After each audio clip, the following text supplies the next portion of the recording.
wena wendlovu bayede indlondle nophapha ekhanda kamenzi dabake ulalele lo muntu omemezayo memeze ngathi uyakhala uyalila uthi igula likajama lichithekile lichithwa ingqwele endala yakithi kwamalandela ube sibindi buthelezi ngokhuthazela umuntu akandaba bemthuka bemcokofula bethi Zwelithini kayikubusa kayikuba inkosi kanti bamgcoba ngamafutha empepho yakithi kwamalandela usodidase inkonyane encane kandaba edidimbala hlanga lomhlabathi mana njalo ngonyama usibheke isizwe sakho njengoba usibhekile wena wendlovu bayede. Isilo Samabandla sizotshalwa ngoLwesithathu ebusuku ngamalungu endlunkulu kuphela. Lokhu kumenyezelwe uMntwana, uMbonisi Zulu namhlanje khathi enesithangami sabezindaba esigodlweni seSilo eHlalankosi KwaNongoma. Ingonyama izotshalwa ngoLwesithathu kulandelwa isiko lakwaZulu lokutshala ingonyama. Inkonzo yokutshalwa kwayo ayivumelekile emphakathini. Isiko likaZulu lizolandelwa uma sesitshala. Inkonzo yesikhumbuzo seSilo izoba ngalo uLwesithathu. Lena kuzobe kuyinkonzo lapho sizobe sikhumbula khona imisebenzi emihle yeSilo selokhu sathatha isihlalo sobukhosi ngo-1971. NgoLwesine kuzobe sekubanjwa inkonzo yesikhumbuzo nalapho kuzobe kukhunjulwa Isilo Samabandla ngamagalelo aso ekubumbeni isizwe samaZulu.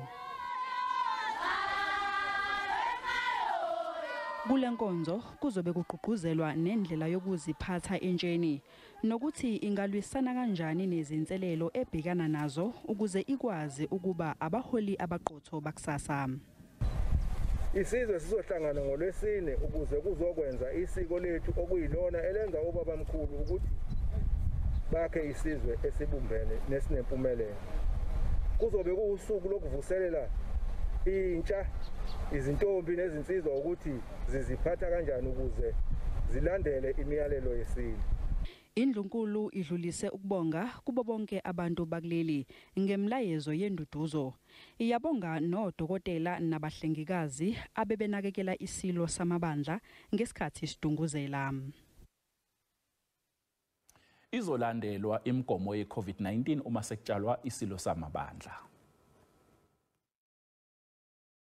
After a very protracted meeting, the summary was that there was actually consensus that the king actually requested that he should be buried at night, as happened when his two late sons were buried, Prince Buto and Prince Letuktula, who were buried at night.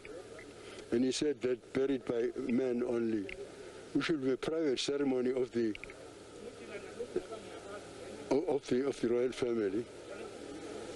And then we were fortunate that one of the sons-in-law of the king phoned the presidents while we were engaged, because it is known that His Excellency President Ramaphosa had declared a state funeral one for His Majesty. So clearly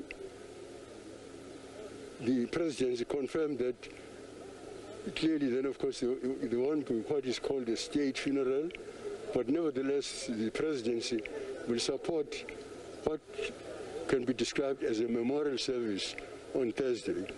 Maybe I should have said male to make it clear that I'm not saying that all the men will assemble there to bury the king. I'm not meaning that, because all the protocols of COVID apply.